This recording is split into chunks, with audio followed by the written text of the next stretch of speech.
네, 여의도 사람들의 속내와 사건 뒷얘기까지 속속들이 파헤쳐보는 시간입니다. 정치 프로파일링. 오늘도 최재성 전 청와대 정무수석과 함께 하겠습니다. 어서 오십시오. 안녕하세요. 네, 지금 유튜브로 또 영상 생중계되고 있습니다. 유튜브에 표창원의 뉴스하이킥 검색하셔서 들어오시면 되고요. 또 실시간으로 남겨주시는 댓글들 저희가 확인하고 있으니까 많이 참여해 주십시오. 자, 우리 최재성 전 정무수석 오셨으니까 이번 주에는 옷값에 대한 얘기가 정말 많았습니다. 이 정치권에서 옷값 논란 준비된 내용이 있거든요. 한번 듣고 이야기 나눠보죠.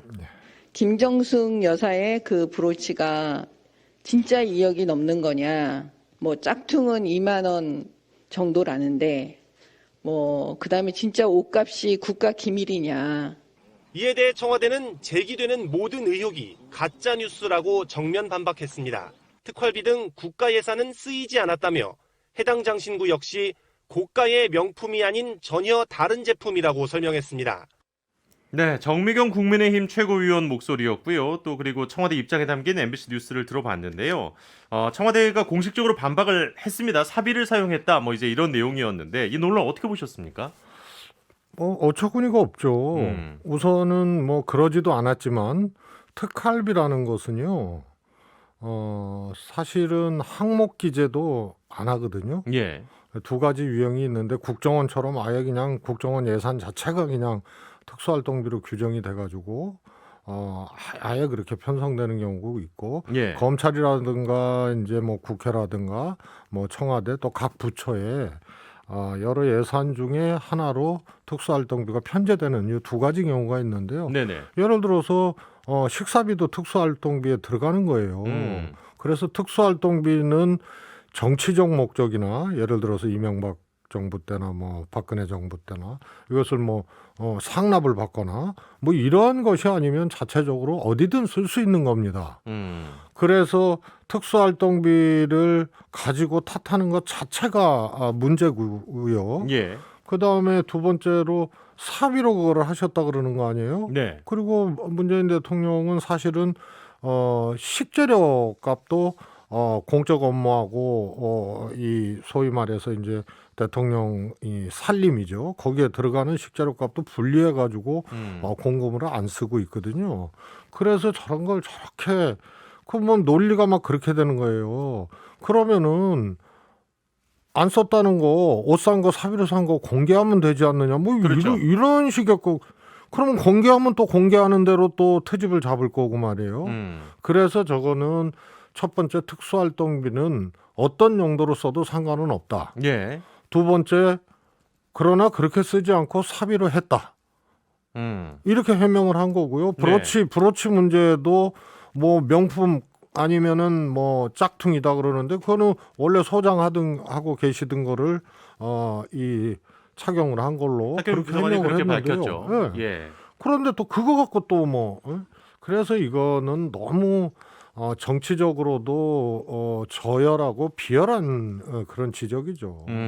사실 그렇다 보니까 민주당에서도 더 도덕성 흠집내기다 이런 얘기하고 또 현 여권 지지자들은 이거 이제 그 논두렁식의 시즌 2다. 그래서 이렇게 너무 모욕감을 주려는 거 아니냐 이제 이런 반대 목소리들도 있고, 또 반면에 이게 사실 법원에서 판결이 난 거기 때문에 공개하라고 했는데 청와대가 이제 항소를 한 거 아니겠습니까?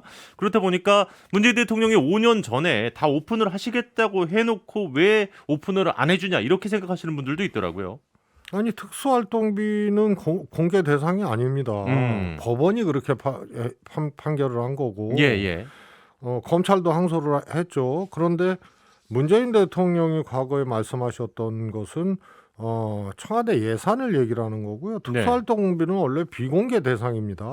그래서 그건 사실 여러 가지 용도가 있지 않습니까? 특수활동비를 그거를 공개를 해버리면 그거 어떻게 됩니까? 그게 예를 들어서 이런 겁니다. 어떤 분을 만났어요. 예. 그런데 국가 기밀이나 안보에 해당해요. 예. 그러면 그냥 밥 먹은 것 자체도 문제가 되고 보안이 노출이 되는 거거든요. 그렇죠. 그래서 그거는 청와대에서 또 국가 이 대통령이 이 활동하는 것 자체를 활동했던 것 자체를 다 노출시키는 거거든요. 예. 그래서 법 근거도 없고요. 법원에서 그렇게 뭐 판결은 했습니다만 그거는 좀 지나친 겁니다. 그렇게 보시는군요. 사실은 이제 그렇다 보니까 김재원 전 국민의힘 최고위원 뭐 이렇게까지 얘기를 하시더라고요. 그 공개 안 하면 형사 책임 문제 생길 수 있다. 이렇게까지 말하시는 거에 대해서는 상당히 좀 반대 입장이실 수밖에 어떻게 그게 없겠네요. 형사 책임이 있을 수가 있어요? 음. 예? 그러면은 이제 대통령 기록물로 가는 거 아닙니까? 그렇죠. 그것이? 그러면은 국회의 의결에 의해서 혹은 재판부의 필요성에 의해서 그거는 뭐 기록물을 볼 수 있거든요. 예, 예. 그러나 이 대통령이 그런 이제 기준이나 원칙을 어기면서까지 정치적으로 공세한다고 이걸 공개하는 것은 그거는 원당치가 않습니다. 그렇군요. 예. 아니 근데 이제 특수활동비가 다 있으니까 청와대만 있는 건 아니잖아요. 그래서 그렇습니다. 모든 특수활동비를 공개해야 한다라는 이제 시민사회 주장은 조금 무리가 있다고 보시는 것 같고요.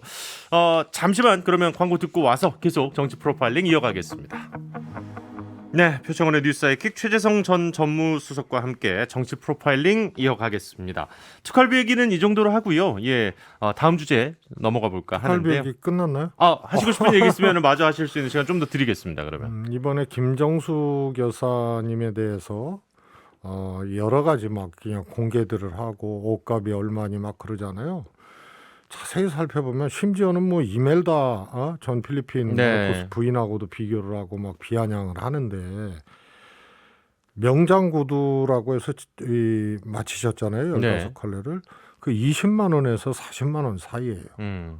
그래서 개인 돈이든 예를 들어서 특수활동비든 사치를 했거나 예. 이랬으면은 그런 점이 보여야 되잖아요. 그리고 한복도 10벌을 마치고 또 거기에 외투도 마치고 해서 전부 700만 원 들어갔으니까요. 하나에 한 6, 70만 원, 7, 네. 80만 원 정도 들어간 겁니다. 네네. 몇만 원짜리도 있고요. 외투도 마찬가지고요. 그래서 무슨 500만 원짜리, 1000만 원짜리 이런 이제 사치성 이런 걸 구입했다는 흔적도 없잖아요. 네. 그러면은 저런 걸 가지고 정치 공세를 하고 하는 거는 너무 지나친 거고요. 가령 이제 일본의 그 반도체 공격이 있었잖아요. 예.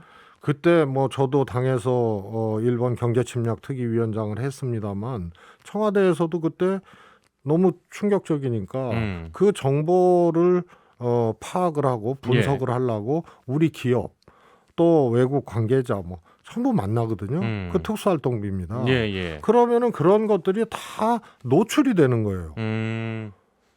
지금 한국 정부에서 이런 거를 대비하고 있구나 이런 거를 그러면 이제 그래서 상대 가령 국가에게. 이제 그거는 이제 지나갔잖아요. 벌써 네. 몇 년 전 일이 돼버렸는데 우리가 그래서 소부장도 강화, 소재부품 장비 사업도 강화하고 뭐 이러면서 이겼다는 표현까지 이제 나왔죠. 우리가 쓰고 있는 거죠. 예. 그런데 기업은 계속 기업 활동을 하잖아요. 그러면 그런 것들이 노출이 되고 이렇게 되면 예를 들어서 일본하고 교역을 하고 있거나 산업적 관계를 맺고 있는 기업들은 타격이 올 수가 있는 거고요. 예. 이런 점들이 다 우리 방식의 활동들이 다 드러나는 거기 때문에 외교안보도 마찬가지고요. 예를 들어서 교육부나 과학기술비에도 특수활동비가 있습니다. 네네. 그러면은 이제 기술 경쟁을 막 하고 있기 때문에 우리 기술 노출을 막기 위한 활동하고 또 외국의 이제 과학자들을 과학기술자들을 접촉을 해서 일종의 이제 뭐 스카우트 개념이 될 수도 있겠고요. 뭐 정보도 교환할 네. 수 있고 또 협조를 받을 수도 있고 이런 것들이 다 노출되는 거예요. 그래서 특활기 규모가 관행처럼 너무 과도하게 된 것에 대해서는 감량을 할 필요가 있어요. 네. 국회 같은 경우는 사실은 특활비가 거의 필요가 없는 데거든요. 예. 오히려 그런 것들은 늘려놓고 홍준표 대표는 정말로 이번에 이 또 지적을 했잖아요. 김정숙 여사 예. 특활비 본인은 말이에요. 원내대표 시절에 4천만 원 특별기 받은 거를 또 정치자금 수수 혐의로 재판을 받고 홍준표 의원 부인 예. 계좌에서 뭉칫돈이 발견되니까 내가 특활비로 줬다고 했던 사람이에요. 그래서 이것의 이제 기준은 김정숙 여사가 어떤 돈이든 사치를 했느냐. 예. 이게 포인트인데 그런 흔적은 하나도 안 보이잖아요. 사퇴를 했으면은 저는 뭐 지적받을 수는 있다고 생각을 해요. 예. 사비로 했어도 지나치게 사퇴를 하고 그랬으면 그런 게 안 보이는데 그걸 갖고 지적을 하고 정치 공세를 하고 사비로 했다고 해명을 해도 또 정치 공세를 하고 이런 거는 하나의 그냥 정치적 늪에 네네. 빠뜨리고자 하는 거고요. 하필이면 또 국민들이 좀 일단 대중적으로 호기심이 있는 옷이나 뭐 구두 이런 걸로 이제 그러니까 뭔가 자꾸 클릭을 하게 만드는 그런 함정을 아이템들이죠. 파고 이러는 것은 네. 진짜 그건 하나의 그 수준의 문제이고요. 정말 그 나쁜 버릇이라고 생각합니다. 그래요. 예. 충분히 좀 이야기하신 것 같아서 예, 다음 주제 좀 빨리 넘어가 보도록 하겠습니다. 준비된 내용 들어보겠습니다. 지방선거가 약 2달 앞으로 다가온 가운데 최대 승부처 서울과 경기도를 두고 민주당 내 분위기가 엇갈리는 모습입니다. 이재명 전 경기지사의 정치적 근거지인 경기도에선 잇따라 출사표가 나온 반면 서울에선 인물란 속에 송영길 전 대표 차출론을 두고 논쟁이 벌어졌습니다. 그래도 민주당 내에서는 송 전 대표님에게 마음의 빚이 좀 있어요. 이번 대선 과정에서 정말로 헌신하시기도 하셨고. 역대 큰 선거의 패배를 책임지고 물러난 지도부가 바로 그 다음 선거에 전략 공천받아 출마한 경우는 없습니다. 네. 자, 지금 역시 이제 어떻게 보면 이번 대통령 선거에서 서울 지역이 민주당 입장에서는 패한 지역이 되다 보니까 오히려 더 서울시장 쪽은 사람이 좀 나오려시는 분이 없고 경기도 쪽은 좀 많은 그런 양상이기도 합니다. 서울시장 선거에 송영길 전 대표가 나서야 한다는 이야기. 최재성 수석은 어떤 입장이신지 궁금합니다. 저는 바람직한 모습이 아니다. 생각을 합니다. 예. 우선은 대선에서 졌잖아요. 그렇죠. 뭐 책임론을 둘러싸고 이견들이 뭐 있습니다만 어쨌든 졌거든요. 예. 누구 책임이든 간에 졌어요. 음. 사실은 모두의 책임이죠. 그럴 수 있죠. 그리고 후보도 있고 당대표도 있고 심지어는 대통령 책임이라고도 얘기를 해요. 예. 그래서 지도부가 사퇴를 한 거 아닙니까? 그렇죠. 그런데 바로 출마를 한다. 이것에 대해서 패배한 정당에 대한 국민들의 기준, 예. 눈높이에 이건 맞지 않는다. 두 번째로 송영길 대표는 다음 총선 불출마를 이번 대선 과정에서 했잖아요. 예, 예. 저도 이 자리에서 국민의힘이 그것을 깎아내리는데 그렇지 않다. 저거 쉽지 않은 결단이다 했단 말입니다. 적어도 해석하기로는 더 큰 도전. 예. 예를 들어서 뭐 대통령 원래 대권 꿈이 있었던 분이니까요. 그래요. 이런 거 빼고는 선출직 안 하겠다는 걸로 해석을 하지. 다음 총선 불출마를 총선만 불출마하겠다고 그렇게 받아들이지는 않은 거 아닙니까? 네네네. 그래서 헌신이라고 얘기를 했던 거고요. 그리고 당시에 송영길 대표 정치 스케줄에도 서울시장은 없었을 겁니다. 예. 예. 그래서 이런 두 가지 점에서 온당치가 책임이라는 측면, 국민 눈높이라는 측면, 또 그러면서 표를 달라고 선택해 달라고 하는 선거에 또 바로 출마하는 거. 그래서 이거는 마치 뭐 의원들이 권고하고 예. 당에서 차출하는 것처럼 그렇게 얘기를 하는데 이것은 차출이 아니고 사실상 자출입니다. 그래서 이런 행태도 예. 사실은 바람직하지 않다고 보고요. 또 하나는 박주민 의원이나 이런 의원들이 의사를 갖고 지역위원장을 지금 사퇴를 한 거 아닙니까? 예. 박주민 의원이 후보가 되면 국회의원을 내놔야 돼요. 그렇죠. 예? 그러면은 송영이 존재하지도 않는 또 일부에서 그렇게 차출로 마치 이 그림을 이제 그려가는 예. 이런 모습을 보면서 그러면 출사표를 던진 박주민 의원에 대해서는 그러면 완전히 그거는 폄훼하는 거거든요. 그래서 실제 하지도 않는 차출론을 만들어내는 이런 행태는 더더욱 곤란하다 이렇게 보고 있습니다. 네. 아니 그렇다면 지금 이제 최정숙도 경기도지사 출마 후보군으로 얘기가 좀 나오던데요. 예. 아니 그래서 어떠신지도 좀 궁금하기도 하고. 저는 사실은